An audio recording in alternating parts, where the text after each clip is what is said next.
Those of you who have not read this chapter to One Piece, I suggest you read the chapter before watching the reveal, right? So, spoilers, alert. And what the fuck is she doing here? Hey guys, this is Zlock1997. I'm here to review chapter 844 of One Piece entitled Luffy vs. Sanji. And my god, did Oda just break the hearts of all the fans out there who read this chapter? I am not literally kidding. People have been commenting non-stop saying that their heart had been clenched after reading this chapter. And what do you expect? I mean, I was almost to the brink of tears reading that chapter. And I really don't know what to say. It said that this battle was really heartbreaking to see Sanji leave like that. And oh man, there were no words to describe what just happened between Luffy and Sanji right now. It felt really emotional. I mean, hey, if you see like the face of Nami, then you can get the kind of idea of what you are expressing right now. But anyways, the chapter at hand, even though the title is basically called Luffy versus Sanji, is actually just mainly Sanji kicking Luffy almost bluntly to death with his leg, with using the Diabla Jabra, and it just felt so painful. But not to Luffy. No, this pain felt more for Sanji for kicking his captain, his Namaka, his friend. It just really feels the pain, man. And even seeing like the recent, you see the flashbacks to the day when Luffy first meets Sanji and asks him to join his crew, and then the one panel where Sanji asks Luffy, "Have you ever heard of the All Blue?" That just gives you the feel that Sanji, he feels a bit regretful, but he had no choice, and we all know why he's doing this. Now, if you read the recent chapters of One Piece, then you kind of understand why Sanji is doing this. He's doing this to protect his friends. He's doing this to protect Zeph. That's why he's doing this. Or else, if he actually leaves the premise of the Vismos or the German 006, then his hands will explode. That's why the wristbands he wears are bombs.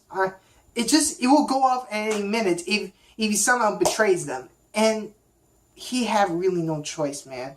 This is not Sanji. This is not like how he does it. We all know with Sanji, he will never do something like that. But unless he does something very regretful, this really doesn't take the cake. And for that matter, Sanji, we all know that deep down he feels regretful for what he's doing. But as I said before, he has no choice. And in the end, where Luffy says that he will not move from this spot until Sanji comes back and gives him the meal made by him, he will not eat anything.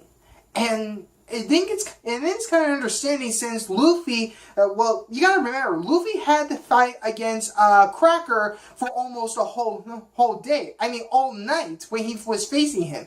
And he's really worn out. And he was no shape to fight against Sanji. Even if he claimed he can't fight Sanji, we all know that Luffy has his limits.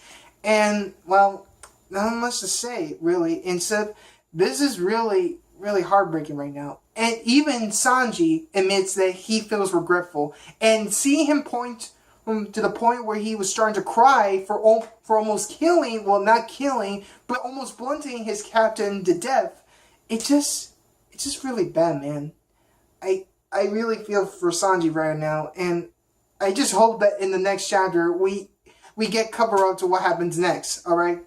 So, that's basically my deep thoughts about this chapter, alright? And Nami, oh yeah, I never got to mention her since, well, she didn't mention, well, she was not included that much, but actually she was. But Nami, she felt really betrayed to Sanji. And even though Luffy claims that he doesn't believe anything for what Sanji says, Nami, on her perspective, does. And she just sees him as a complete total jerk and sees who he really is.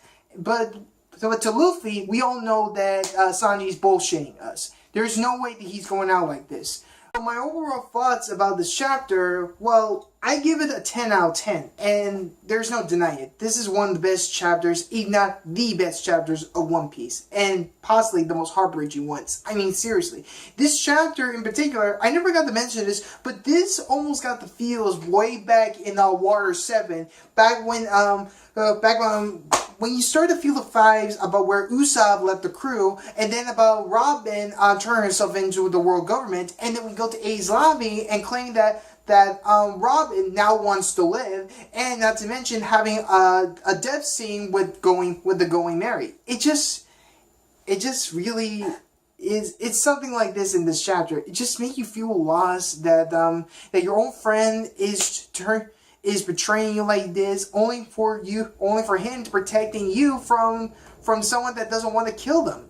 And just really is bad, man.